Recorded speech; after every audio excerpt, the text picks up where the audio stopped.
gain the same spirit you had. Because see, you remember going back to Mount Sinai, when God told one of the people to come there, the people chose Moses, they feared. They said, Moses, no, you go talk to God, and then you come back and talk to us. We don't want to go before God. But these people, these 70 now, he brought out. Now they're going to witness God talking to Moses himself. So now they have an attitude and awareness of who God is. And not only that, but they also will be able to witness the type of relationship that their leader has with God.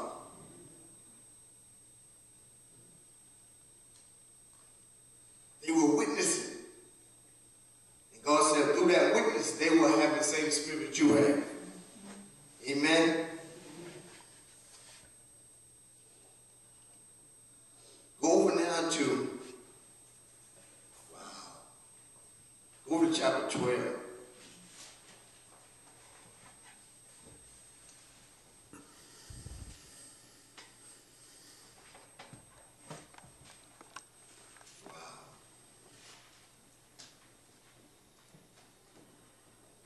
A word that we've been using a lot tonight is the word, what, culture.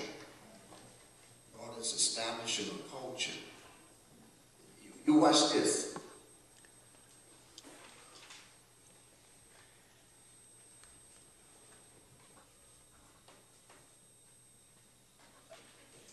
Right there at chapter 12, verse 1 says that Miriam and Aaron spake against Moses because of the Ethiopian woman whom he had married. For he had married an Ethiopian woman. They said, "Has the Lord indeed spoke only by Moses? Have he not spoken also by us?" And the Lord heard it. Now the man Moses was very meek above all men which were upon the face of the earth. We'll stop there. Watch this. Dealing again with what? Culture. Ethiopia is the descendants of Africans. That's what we're dealing with. Miriam and Aaron spoke against God because he had married, Moses had married a black woman.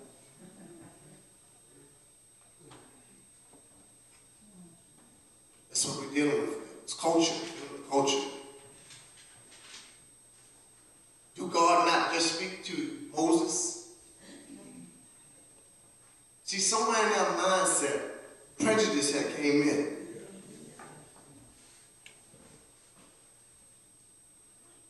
When God joined men and women together, he didn't name a color. See, we're born in a culture. We're not born what? With a culture. And see, this was something that they were now trying to plant in the children of Israel. That interracial marriages are not of God.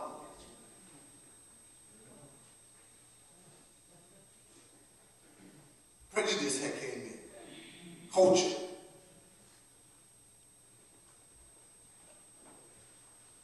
My grandson, God began to speak this to me last week.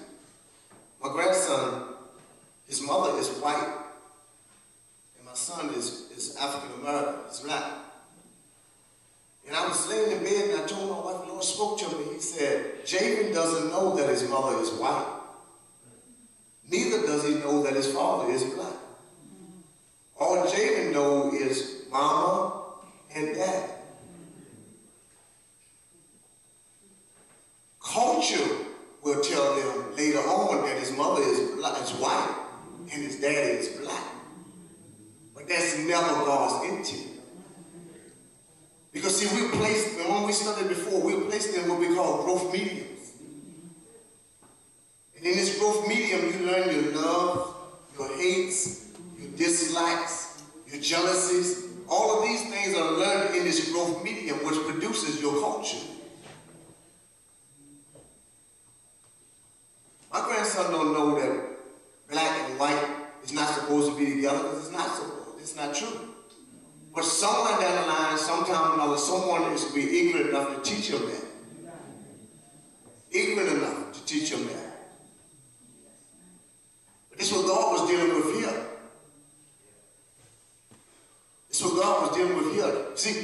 trying to keep part of their culture and then also have some of God's culture. You want the benefits of walking with the King of Kings, but you don't want his whole culture.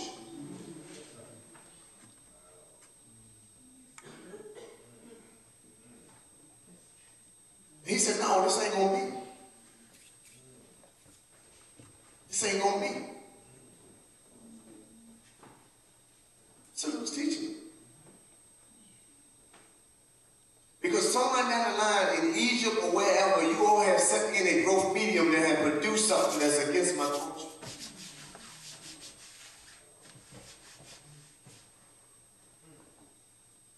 God don't see color. He don't see color.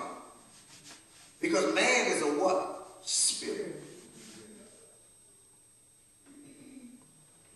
That dwells in a body and possesses a soul. And because this culture that we live in has taught us otherwise, but now we're under a different culture. We're under the culture of the kingdom of heaven. The kingdom is the government authority and influence of a king over a territory, impacting it with his own personal will, intent, and purpose, manifesting a culture of morals and values in the citizenry of their territory that are a reflection of him.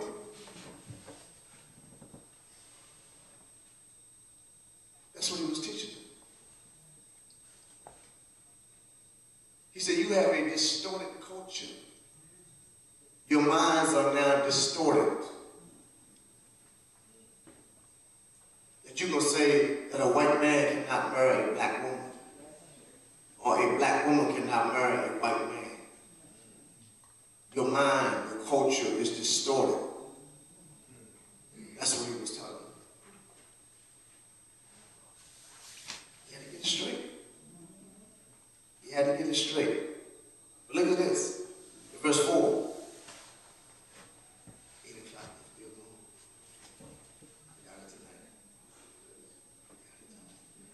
And the Lord spake suddenly, verse 4, unto Moses and unto Aaron and unto Miriam, come out ye three unto the tabernacle of the congregation. And the three came out. And the Lord came down in the pillar of the cloud and stood in the door of the tabernacle and called Aaron and Miriam. And they both came forth. And he said, hear now my words.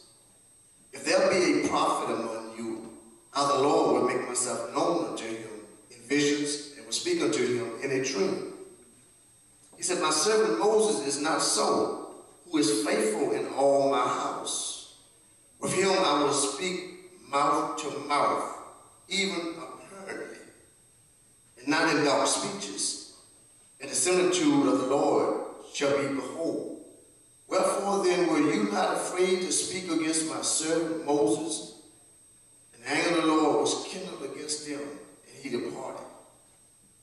And the cloud departed from off the tabernacle, and behold, Miriam became leprous, white as snow. And Aaron looked upon Miriam, and behold, she was leprous. He said, you color struck, huh? You color struck, huh? That's basically what it sounded like he was saying. So you're struck with your white color, huh? I'm going to make you whiter. White as snow. You see, God did not necessarily not only do this because of her speaking against Moses, but he also wanted the rest of the Israelites to